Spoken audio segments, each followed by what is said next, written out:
I think the Rams should be able to handle them with relative ease, but that is not necessarily bad news for Bengals fans, because here's the deal. There have been 12 playoff games so far this postseason, Broussard. When I do the picks against the spread, I'm 8-4 picking those games. Yeah. 8-1 in non-Bengals games. 0-3 in Bengals games. I've picked against them against the spread every single time, and every single time they've covered. So I am maybe not the best barometer on how good the Bengals are. I will admit that on the front end. I've been locked in on everything except for the Bengals. It's pronounced. With that said, Brew, I don't see how the Bengals, I don't see one clear-cut advantage the Bengals have. Not one. Against most teams, it is, Jamar Chase. I don't know about against Jalen Ramsey. Certainly, I don't think the Bengals defense matches up well against the Rams offense in any phase, unless Sean McVay idiotically decides to just try to pound the run. If they go to the quick passing game followed by the deep passing game, I don't think the Bengals can keep up with them there. And the advantage that you saw the Titans be able to, the way they were able to take advantage of the Bengals offensive line, the way the Chiefs weren't in truly pathetic fashion in the second half, I expect the Rams to be able to do in triplicate with Von Miller, with Leonard Floyd, and most importantly, right up the middle, Aaron Donald. I think Joe Burrow is going to be under massive duress. I still don't think Zach Taylor's a very good coach. Sorry, Zach, I know you're in a Super Bowl. Happy for you, buddy. Don't think he's a very good coach. And I think the Rams are far and away the better team. I think 4.5 is too small of a number. Wow. All right, look, I'm with you in that I'm leaning toward the Rams. We'll make our official picks, I guess, later in the week. But I'm leaning Rams for sure. And it's because of what you said, the offensive line for Cincinnati. The way they held off the Chiefs to hold them just to 1 sack, I don't think they'll be able to do that against the Rams. So like you said, Burrow will be under duress. But he showed against Kansas City that he can escape the pass rush. But I think that's a big advantage for the Rams. You mentioned they have an advantage just about everywhere. Well, we could have said the same thing about the Chiefs. And they've beaten them twice in like the last month. So I think, yes, I'm leaning Rams, but I don't think it's going to be a blowout. And I do give Cincinnati a chance to win this game for sure. I don't know why we wouldn't. With all the Bengals have done over the last 2 months, they've beaten the number 1 and number 2 seeds in the AFC, the tougher conference, we believe, on the road.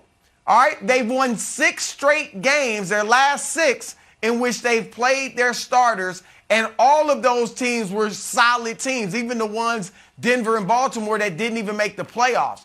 So they're playing great football, and the Rams, they aren't world beaters yet, okay? They beat an Arizona team that was absolutely lost and floundering. They edged a Tampa team, held off a Tampa Bay team that was banged up. And then they beat a San Francisco team that, Nick, you think has one of the worst quarterbacks in the league, and they edged them. So Matt Stafford, just like Joe Burrow, I know he's got the experience, but he's also making his first Super Bowl appearance. We've seen him lose it, and throw too many interceptions. So, Wiles, I'm leaning Cincinnati, but I definitely don't think this is a mismatch. And I give Cincinnati. No, he's leaning the Rams. I'm leaning Rams. You're leaning but I Rams. give the Bengals. Okay. I give the Bengals a chance to win this game for sure. Well, I'm surprised you're turning your back on your hometown Bengals, Broussard. Yeah, you haven't done that a lot. You never turned your back on your hometown Saints or your hometown Colts that we learned. I got a lot of hometowns. Well, we know it's a lot of favorites, a lot of betrayals. He's in LA right now. Broussard, I want to get your Rams. reaction to this NFL meme I saw this weekend. I said, you know what? This is actually the dominant storyline going into the Super Bowls. And it's silly, obviously, but it's also not entirely wrong. But here's why I'm worried about Joe Burrow for all of his star power. He was sacked 51 times this year, led the entire NFL in sacks taken.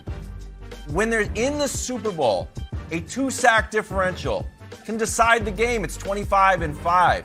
I think this game is going to feel more like Rams-Cardinals than it does Bengals-Chiefs. because the Chiefs couldn't get a lot of pressure on Burrow. And when they did, he kind of high-stepped out of there. Do you think that the Burrow factor, Broussard, the idea that he's not just like cool smoking cigars, that there is actually, and I hate to say it because I usually only reserve this for one player in the NFL, that there is a Tom Brady type of mindset to Joe Burrow where he doesn't get flustered. He's going to go in and treat it like another game and be able to overcome all of the Rams' advantages.